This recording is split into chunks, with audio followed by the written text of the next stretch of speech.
Hi everybody, this is Shivali Sharma. Welcome back to my channel. I hope you all are doing great. आज मैंने आपको जैसे कि बोला था कि मैं जो है कंप्यूटर के ऊपर आपकी जो है मैराथन क्लास लाऊंगी, ठीक है। तो उसी के अकॉर्डिंगली आज मैंने क्लास लाई है टॉप 100 एमसीक्यूज़ जो हमने करने थे। तो आज की क्लास में हम करने वाले हैं टॉप 50 एमसीक्यूज़, ठीक है। तो ये क्लास आपके लिए आपके जेके हाई कोर्ट जूनियर असिस्टेंट और जितने भी जेके एसएसबी के एग्ज़ाम्स हैं उनके लिए काफ़ी ज़्यादा इंपॉर्टेंट होने वाली है, बिकॉज हम इसमें लेटेस्ट पैटर्न के अकॉर्डिंगली आपके क्वेश्चंस को डिस्कस करने वाले हैं। तो आप लोग जो है ये वीडियो को एंड तक ज़रूर देखें, ठीक है। तो हम जो है टोटल आज करने वाले हैं 50 क्वेश्चंस। कितने करने वाले हैं? 50 क्वेश्चंस। और आप लोगों को मैंने टारगेट दिया था आज का आपका 45 प्लस होना चाहिए, लेकिन अभी मैं ये टारगेट आपका 43 प्लस रख रही हूँ, ठीक है। तो क्लास के एंड में आप लोग अपना स्कोर ज़रूर बताइएगा। और जो भी बच्चे जेके हाई कोर्ट जूनियर असिस्टेंट की प्रिपरेशन कर रहे हो, आपके लिए इम्पॉर्टेंट अनाउंसमेंट एंड ऑफर है कि आपको जेके हाई कोर्ट के लिए जो फ्री मॉक टेस्ट सीरीज़ मैं आपको करवा रही हूँ यूट्यूब पे, लेकिन इसके अलावा जो मैं आपको मॉक टेस्ट प्रोवाइड कर रही हूँ, आपका ये जो ऑफ़र है आज 61 रुपीज़ में आपको 13 फुल लेंथ मॉक्स मिल जाएंगे, ठीक है। प्लस आपको ये जो मैराथन क्लासेस की जो पीडीएफ्स प्लस आपको 100 जो है कोर्ट अवेयरनेस के जो एमसीक्यूज़ मैराथन क्लास मैंने करवाई थी वो। और अगर आप 99 रुपीज़ में परचेज़ करते हो तो इसमें आपको 18 फुल मार्क्स मिलेंगे, प्लस आपको ये बाकी का सारा सेम मिलेगा। तो हरी अप, ये ऑफ़र जो है 61 का सिर्फ आज के आज ही वैलिड है और 99 रुपीज़ का आपका ये आपको ये फुल मॉक टेस्ट सारे के सारे इसमें मिल जाएंगे, ठीक है।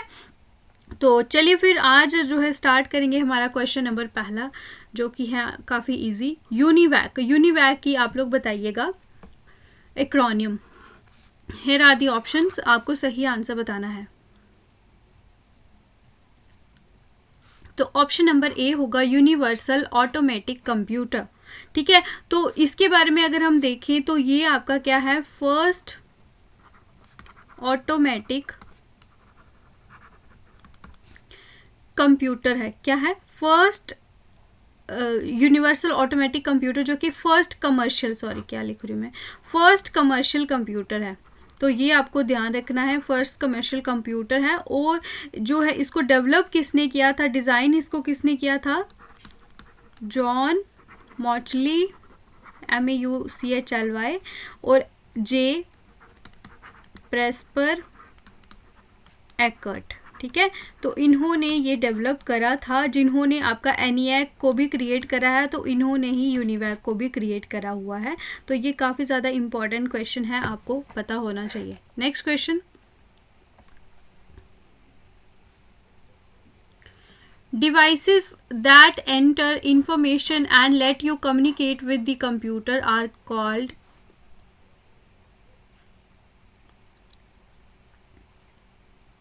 सो आप कम्युनिकेट किसके थ्रू करते हो कंप्यूटर से? इनपुट डिवाइसेस के थ्रू, ठीक है। इनपुट डिवाइसेस क्या होते हैं? आपका हार्डवेयर का एक इम्पॉर्टेंट कंपोनेंट है, आप बोल सकते हो हार्डवेयर का ही पीस होता है ये क्या करता है कि जो भी डेटा आप इसको एंटर करते हो तो ये कंप्यूटर को कमांड देता है, जैसे कि आप कीबोर्ड से प्रेस करते हो, जैसे आप माउस से, या फिर माइक्रोफोन या स्कैनर, ये सभी आपके क्या है, इनपुट डिवाइसेस हैं।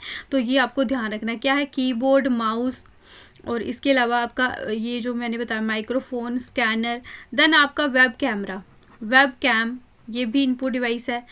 उसके अलावा और भी बहुत सारे हैं, वो आप सब कर लेना, ठीक है। तो इम्पॉर्टेंट है ये आपको। Next question, which of these memory devices can be removed from the computer?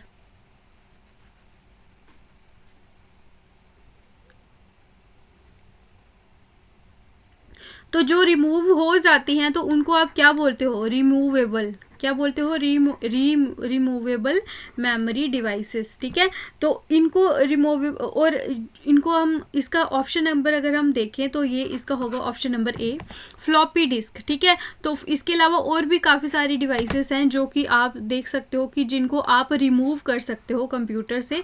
वो कौन कौन सी हैं आपके? जैसे कि फ्लॉपी डिस्क होगी, फ्लैश ड्राइव्स होगी, CDs हो गए, ये आप कंप्यूटर से रिमूव कर सकते हो। और इनको हम क्या बोल सकते हैं? और जिनको रिमूव कर सकते हैं एक्सटर्नल ड्राइव्स। क्या बोलते हैं हम? External drives. और हम इनको क्या बोलते हैं? Disk drives. क्या बोलते हैं? एक्सटर्नल ड्राइव्स और डिस्क ड्राइव। एक मिनट, इसका पेन चेंज कर लूँ मैं, ठीक है। तो ये आपको इम्पोर्टेंट याद रखना है। नेक्स्ट क्वेश्चन पढ़ेंगे हम। ALU स्टैंड्स फॉर, तो ये शायद इसका ऑप्शन आपको दिख गया होगा, अरिथमेटिक लॉजिक यूनिट। तो ये आपको ध्यान रखना है, ये आपका क्या होता है, ये इसको सर्किट बोर्ड, जो कि आपका कंप्यूटर का जो CPU होता है ना, उसमें होता है ये, ठीक है। विद इन द CPU ये आपका एक सर्किट बोर्ड होता है। ये आपका जो क्या करता है, अरिथमेटिक प्लस आपके जो भी लॉजिकल ऑपरेशंस होते हैं वो आपका ALU परफॉर्म करता है। तो ये आपको इम्पॉर्टेंट याद रखने हैं। अब जैसे कि लॉजिकल ऑपरेशंस जो हैं वो कौन कौन से होते हैं, जैसे कि आपका हो गया एंड, और, नॉट, एंड, XOR, ठीक है। ये हो गया आपके लॉजिकल ऑपरेशंस। और ये आपके इसके अलावा आप अरिथमेटिक ऑपरेशन तो पता ही होगा आपको, एडिशन, सब्ट्रैक्शन, ये सब CPU में होते हैं। The 2 major types of computer chips are,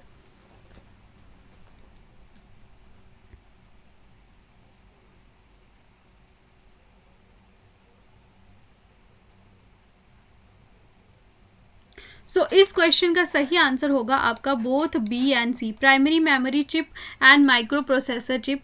ये आपके मेन जो है मेजर टाइप है कंप्यूटर मेमोरी चिप्स के, ठीक है। Next question. When a key is pressed on keyboard, which standard is used for converting the keystroke into the corresponding bits?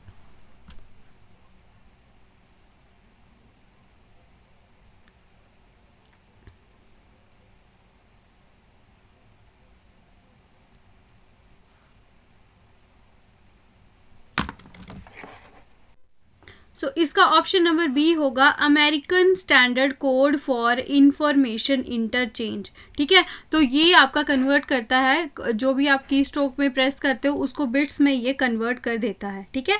ये आपको ध्यान रखना है। Next question. How many types of computer memory are present?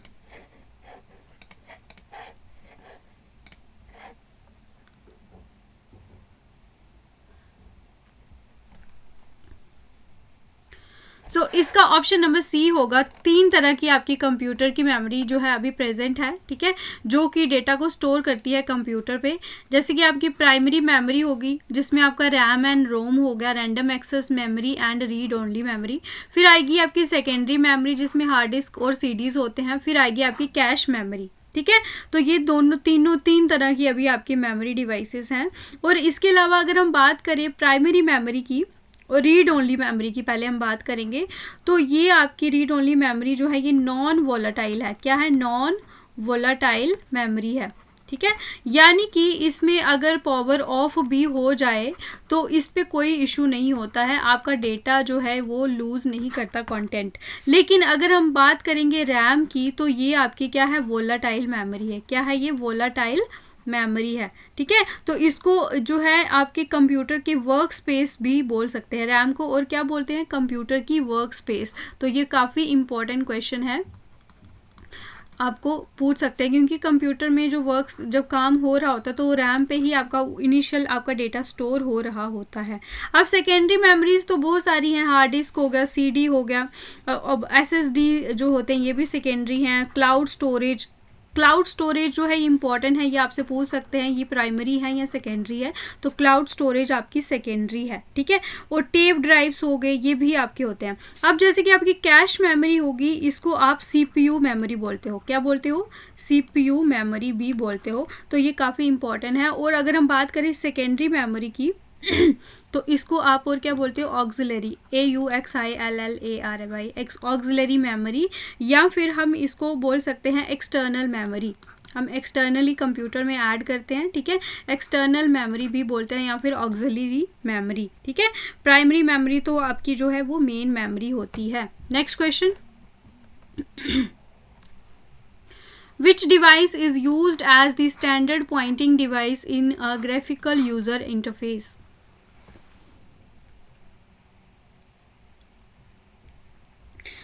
So standard आप mouse ही use करते हो। ये पता नहीं आज क्या यूज कर दिया मैंने, आंसर मेंशन हो गया। Next question.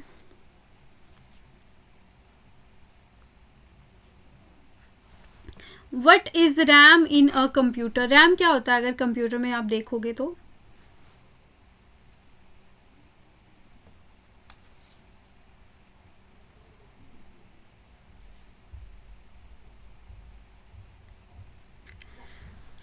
तो primary memory that store data at random memory location, primary memory that store data at contiguous memory location, detachable memory to upgrade memory. तो इसका ऑप्शन नंबर ए होगा, जो कि आपकी रैंडम मेमोरी लोकेशन पे data store करती है, वो होती है आपकी मेमोरी, प्राइमरी मेमोरी। ठीक है, next question, the section of the CPU that is responsible for performing mathematical operation.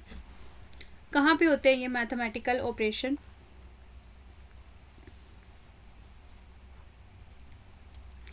तो ये होते हैं आपके option number D, arithmetic and logical operation. क्या होता है ये? Arithmetic and logical operations. तो इसमें आपको मैंने बताया था लॉजिकल ऑपरेशंस जो एंड, नॉट, और वाले, और अरिथमेटिक कौन से होते हैं? एडिशन, सब्ट्रैक्शन, मल्टीप्लिकेशन, ठीक है, एंड आपका जो डिवीजन। ठीक है, ये होते हैं आपके arithmetic operation. Next question, microprocessors as switching devices are for which generation of computer?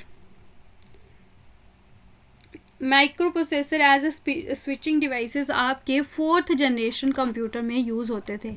Next question, मैं 1 मिनट पानी पी लेती हूँ यार। आप लोग अपना स्कोर काउंट करते चलिएगा।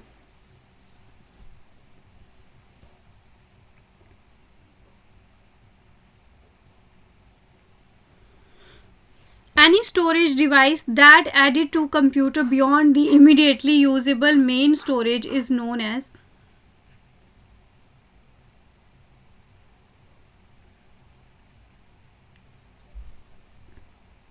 तो इसको बोला जाता है बैकिंग स्टोरेज। क्या बोला जाता है? यहाँ पे मैंने गलत लिख दिया यार, यहाँ पे आएगा सी। ठीक है, जो भी स्टोरेज आप जो है उसमें ऐड करते हो कंप्यूटर में, उसे आप बोलते हो बैकिंग स्टोरेज। तो मेन स्टोरेज जो होती है कंप्यूटर की मेमोरी, जो प्राइमरी मेमोरी होती है, तो ये आपको पता ही होना चाहिए। बाकी भी आप देख लेना यार, इतना टाइम नहीं अभी। Which of these devices use capacitors to store data?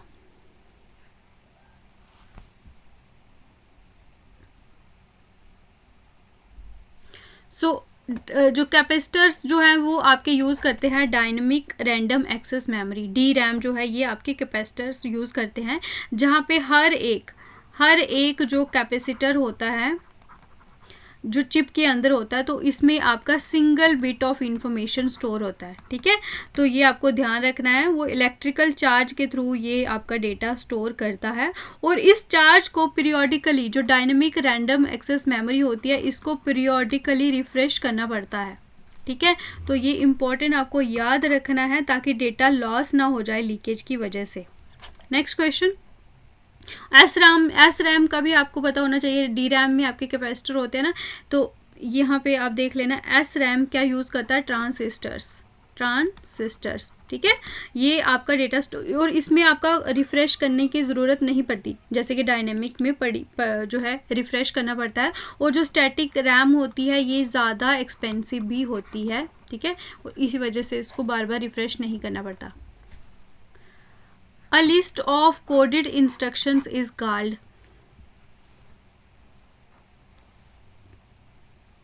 तो ये जो सेट ऑफ इंस्ट्रक्शंस होते हैं जो कि प्रोग्रामिंग लैंग्वेज में लिखे गए होते हैं, जो कि कंप्यूटर को फॉलो करने को बोलते हैं कि आपको किस तरह से टास्क परफॉर्म करना है, तो ये होता है आपका computer program. Option number A होगा इसका सही आंसर। और ये सॉफ्टवेयर का एक जो है कंपोनेंट होता है। ठीक है, जिसमें आपके कुछ डॉक्यूमेंटेशन होती है, यहाँ पे आप प्रोग्राम को रन कर सकते हो, ये आपको ध्यान रखना है। Software computer built before the first generation computer was?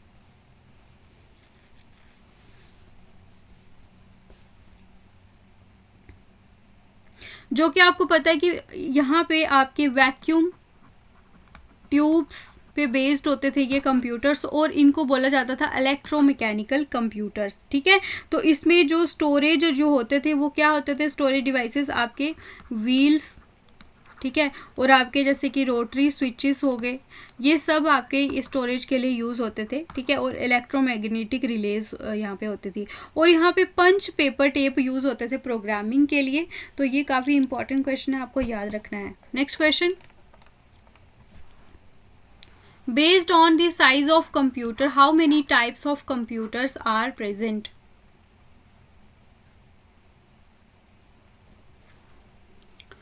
तो इसके साइज़ की अगर हम बात करें तो 5 तरह के आपके कंप्यूटर्स हैं, जैसे कि आपका super computer, main frame, mini computer, micro and PC, ठीक है। तो ये आपको ध्यान रखना है, ये सारे के सारे आप देख लो कौन कौन से हैं, ये साइज़ के ऊपर बेस्ड हैं। तो सुपर कंप्यूटर्स अगर हम आपसे पूछ ले कोई, तो ये आपके साइंटिफिक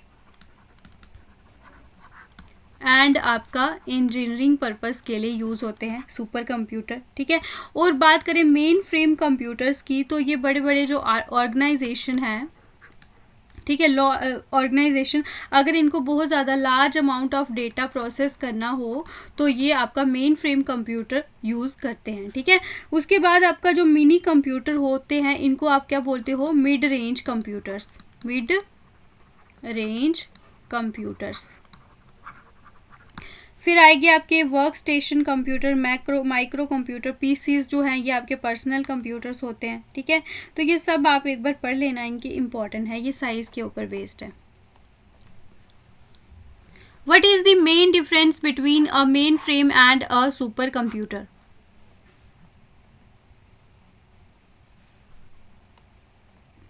अब जैसे कि डिफरेंस जो होता है main frame and super computer में, इनका अगर हम बात करें साइज़ के ऊपर इनका डिफरेंस निकलता है, कॉस्ट के ऊपर, और इनका जो यूज़ है, इंटेंडेड यूज़, ठीक है।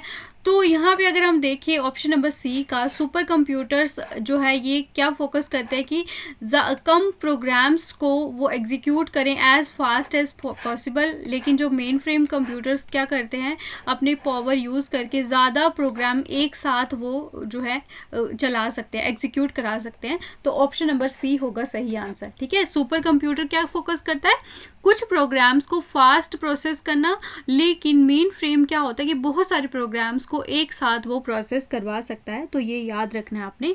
उसके अलावा अगर हम मेन फ्रेम और हमारा जो सुपर कंप्यूटर है, तो इनके बारे में आप देख लेना। अगर हम बात करें साइज़ की, ठीक है, तो इसका जो साइज़ क्या होता है, लार्ज होता है, ठीक है, लेकिन ये हमारा जो सुपर कंप्यूटर से स्मॉलर होता है, ठीक है। तो ये आपको ध्यान रखना है, सुपर कंप्यूटर जो है ये लार्जेस्ट होता है कंप्यूटर साइज़ में, सबसे लार्जेस्ट जो है वो आपका सुपर कंप्यूटर है, ये आपको ध्यान रखना है। उसके बाद अगर हम स्पीड की बात करें तो ये मिलियंस ऑफ इंस्ट्रक्शंस, कितनी मिलियंस ऑफ इंस्ट्रक्शंस जो है एक साथ ये परफॉर्म कर सकता है, लेकिन सुपर कंप्यूटर्स जो है ये बिलियंस, कितनी billions of floating point operation, जो फ्लॉप्स होते हैं ना, ठीक है, वो एक साथ जो है बिलियंस जो है ये परफॉर्म कर सकता है। और कॉस्ट अगर हम बात करें यहाँ पे कॉस्ट की, तो ये 3 बेसिस होते हैं इनके डिफरेंस में, ठीक है। और कॉस्ट जो होती है ये मतलब ज़्यादा एक्सपेंसिव होते हैं मेन फ्रेम, लेकिन सुपर कंप्यूटर से थोड़े कम होते हैं, और ये जो है सुपर कंप्यूटर ये मोस्ट एक्सपेंसिव होते हैं, ठीक है। तो ये मेन चीज़ें आपको याद रख लेनी है, ठीक है। Which type of computer can handle analog as well as digital data?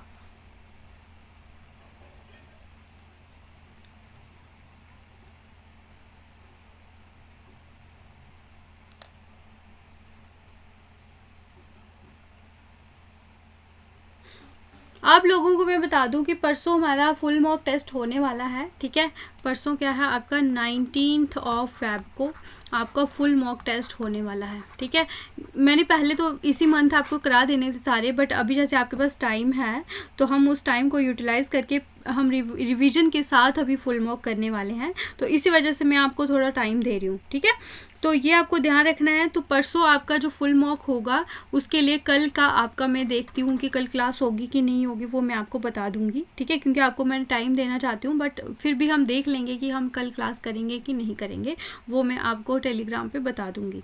इसका ऑप्शन नंबर सी होगा हाइब्रिड कंप्यूटर्स। ठीक है, इसमें दोनों के फीचर्स होते हैं, एनालॉग प्लस आपके जो डिजिटल कंप्यूटर्स होते हैं। ठीक है, अब डिजिटल कंपोनेंट जो है ये क्या करता है, ये आपका कंट्रोलर के जैसे काम करता है, और लॉजिकल एंड न्यूमेरिकल ऑपरेशंस जो है ये डिजिटल कंप्यूटर प्रोवाइड करता है। अब जो उसके बाद हमारा जो एनालॉग कंप्यूटर है, तो ये एक तरह से जो इक्वेशंस वगैरह होती हैं और बाकी की जितनी भी कॉम्प्लेक्स मैथमेटिक प्रोग्राम्स जो होती है ना आपकी प्रॉब्लम्स, तो ये एनालॉग उसको सॉल्व करता है। तो ये आपको ध्यान रखना है, इसके बारे में आपसे क्वेश्चन बहुत बार पूछा गया है। एनालिटिकल इंजन डेवलप्ड बाय, किसने डेवलप किया है analytical engine?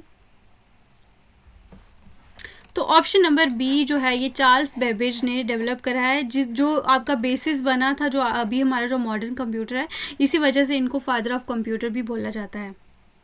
Storage capacity of magnetic disk depends on,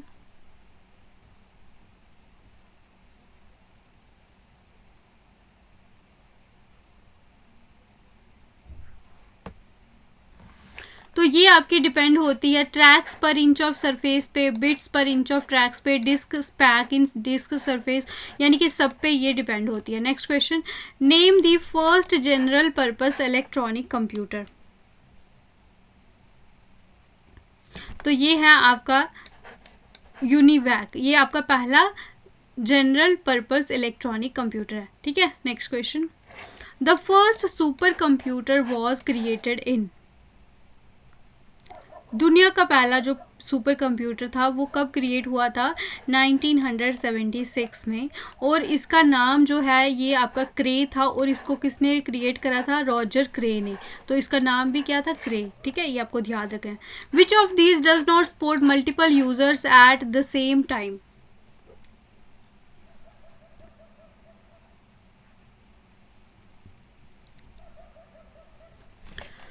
सो इसका नंबर ऑप्शन होगा बी, वर्क स्टेशन कंप्यूटर जो है ये इसका सही आंसर होगा। बाकी मिनी और मेन फ्रेम जो है ये मल्टीपल यूजर्स को एक साथ सपोर्ट कर सकते हैं।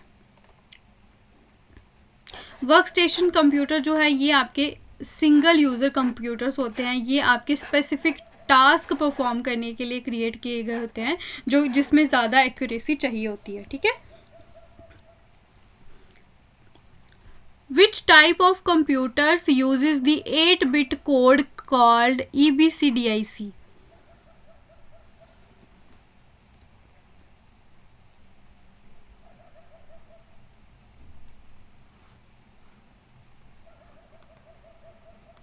जल्दी से ऑप्शन बताएं इसका।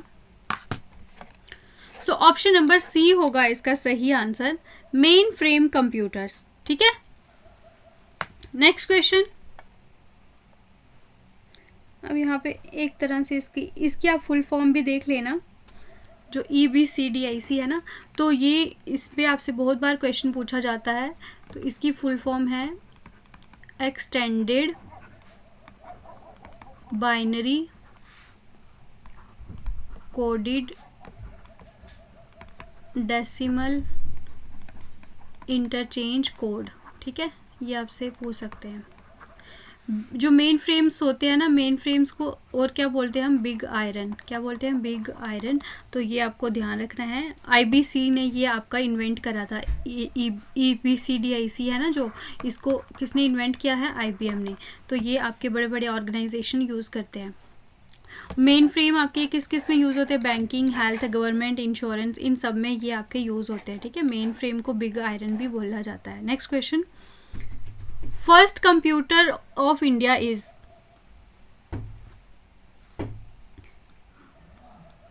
जल्दी से इसके ऑप्शंस देख लो और इसके आंसर्स हैं परम, IBM, 370, सिद्धार्था और क्रेवन।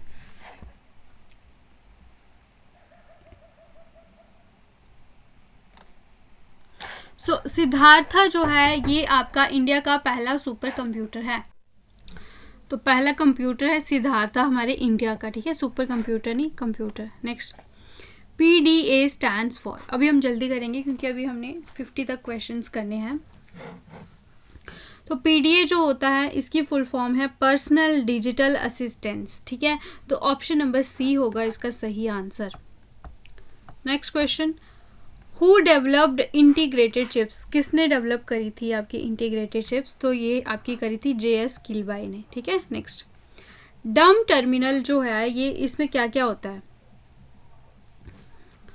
तो डम टर्मिनल जो है, अगर आपके पास सिर्फ कीबोर्ड और स्क्रीन हो तो उसे आप बोलते हो डम टर्मिनल। उसके पास क्या होना चाहिए? कीबोर्ड और screen. Palm top computer is also known as,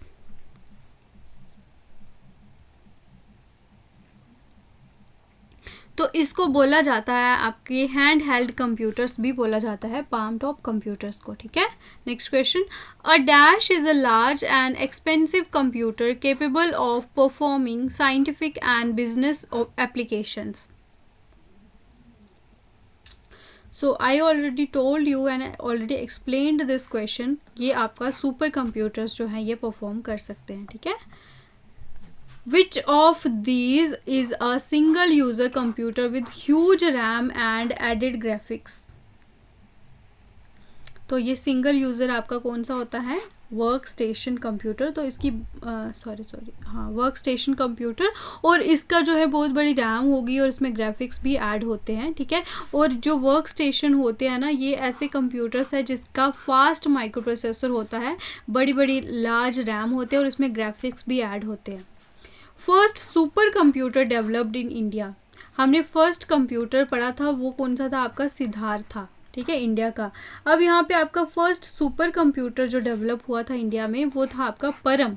तो ये आपको ध्यान रखना, दोनों में डिफरेंस। 1 मिली सेकेंड जो है किसके बराबर होता है?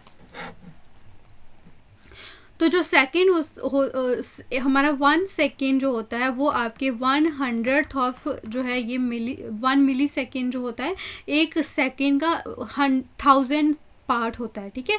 1000 पार्ट्स को अगर डिवाइड करोगे तो उसमें से एक पार्ट जो होगा वो होगा आपका मिली सेकेंड।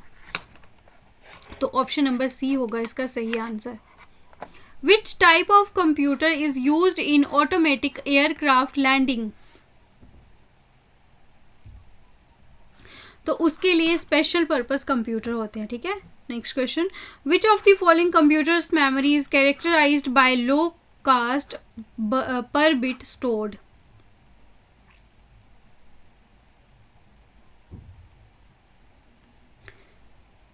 तो ये आपकी कंप्यूटर की कौन सी मेमोरी होती है? सेकेंडरी मेमोरी, ठीक है। सेकेंडरी मेमोरी चीप होती है, ठीक है, और लेकिन इसमें जो स्टोरेज होती है वो बहुत ज़्यादा होती है as compare to primary memory. लेकिन जो प्राइमरी मेमोरी होती है ये बहुत ज़्यादा आपकी कॉस्टली होते हैं। The output quality of a printer is measured by, मैंने जो आपको ऑफर बताया था मॉक टेस्ट की PDF का, तो वो आपका नेक्स्ट मॉक आपको कल मिलेगा, ठीक है, नेक्स्ट फुल मॉक। तो कल आपको वो मैं प्रोवाइड कर दूंगी शाम को 9 बजे तक, ठीक है। तो ये आप लोग कल फिर तैयारी कर लेना, जो आपके बच्चे जो भी पेड वाले हैं, ठीक है। और आप लोगों को फिर मैं प्रोवाइड करूंगी आंसर की के साथ ही मॉक होगा। मैं बता दूं, मॉक टेस्ट 12, मॉक टेस्ट 13 जो है इसकी आंसर की मॉक में ही एडिड है। तो बहुत बार बच्चे बार बार कमेंट करते हैं, मैं आपको पहले ही बता दूं, थोड़ा जब PDF खोलते हो तो नीचे स्क्रॉल करके देख लिया करो यार, उसमें हुई आपके आंसर है। आप बिना देखे ही पहले ही कमेंट करते हो। 37 क्वेश्चन का आंसर है आपका डॉट पर स्क्वायर इंच।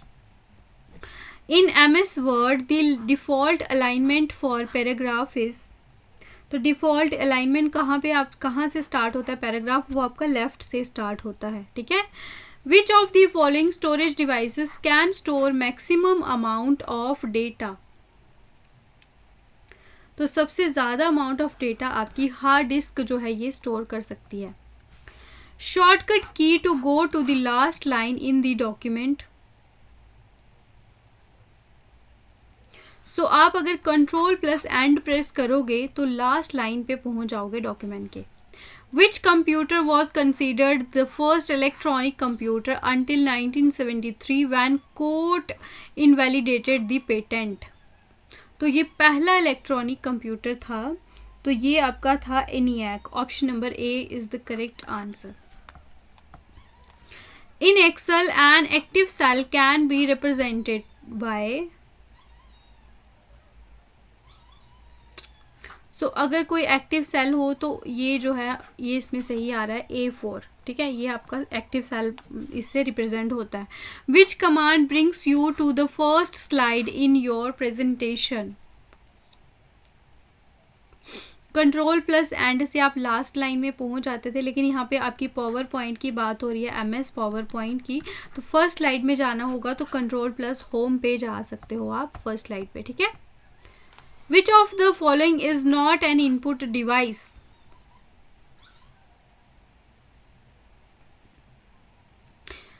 जल्दी से आप लोग अपना स्कोर काउंट करते चलिएगा और क्लास के एंड में अपना स्कोर ज़रूर बताना है. इसका ऑप्शन नंबर डी होगा, ठीक है. COM computer output to microfilm, ये आपका इनपुट डिवाइस नहीं है. बाकी ये ऑप्टिकल कैरेक्टर रिकग्निशन या फिर ऑप्टिकल स्कैनर्स हो गए, voice recognition devices, all are the examples of input devices. Magnetic disks are the most popular medium for. So ये आपके डायरेक्ट एक्सेस भी प्रोवाइड करते हैं एंड सीक्वेंशियल एक्सेस भी, यानी कि both of the above is correct answer. A technique used by codes to convert an analog signal into a digital bit stream is known as. Analog को ये digital में ये convert करती है ये टेक्निक, तो ये इसका नाम क्या है, पल्स कोड मॉड्यूलेशन, ठीक है. ये फैक्चुअल क्वेश्चन आपसे पूछ सकते हैं. Which of the following produce the best quality graphics reproduction. So ये आपके प्लॉटर्स जो हैं ये इसके लिए यूज़ होते हैं, बेस्ट क्वालिटी की ग्राफिक्स प्रोवाइड करते हैं. The digital computer was developed primarily in. सबसे पहले जो डिजिटल कंप्यूटर्स डेवलप कहाँ पे हुए थे, ऑप्शन नंबर सी, USA में, ठीक है. In most web browsers what is the shortcut key to open the find dialog to search for text on a web page.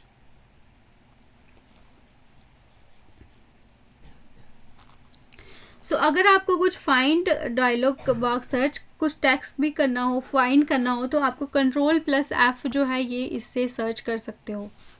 In Windows File Explorer what is the shortcut key to create a new folder.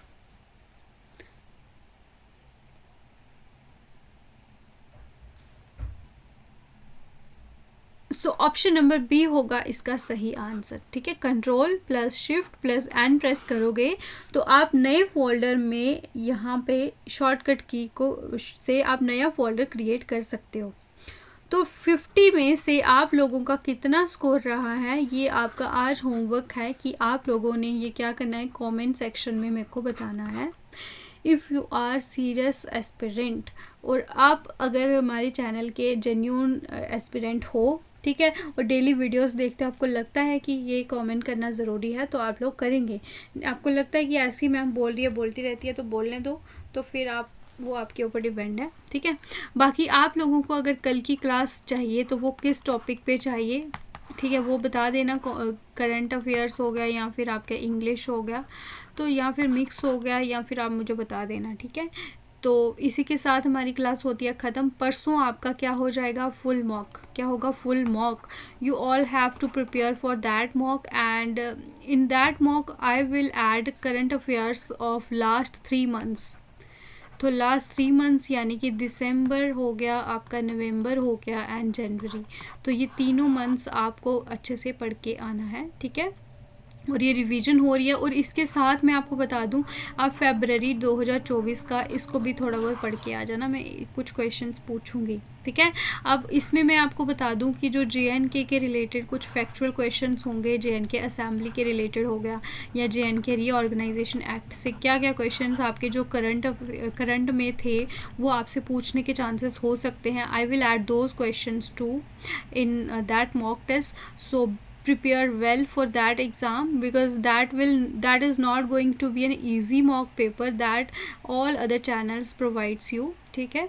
तो यहाँ पे आपको वैसा कुछ मिलने वाला नहीं है कि आप लोगों को मैं बोलूँ कि ये लो आप मक्खन खाओ और आप बहुत खुश हो जाओ वो मॉक टेस्ट देंगे, तो ऐसा कुछ होने वाला नहीं है. I will try to add those those things in mock test every time, those are not very easy, and जो आपसे अगर पूछ लें एग्ज़ाम में तो वो आप उसको अच्छे से अटैम्प्ट कर पाओ। बाकी जो इजी वाली चीज़ें होती हैं वो तो आपको आती ही हैं, और मैं कोशिश भी करती हूँ कि वो भी मैं आपकी ऐड करते रहूँ। ठीक है, तो चलिए फिर आप लोग जो है बताना कमेंट में score. Thank you so much. Class कैसी लगी है वो भी ज़रूर बताना। Thanks for watching. Do like share and subscribe. G K with Shivali ma'am. Take care. All the very best to all of you. Good night.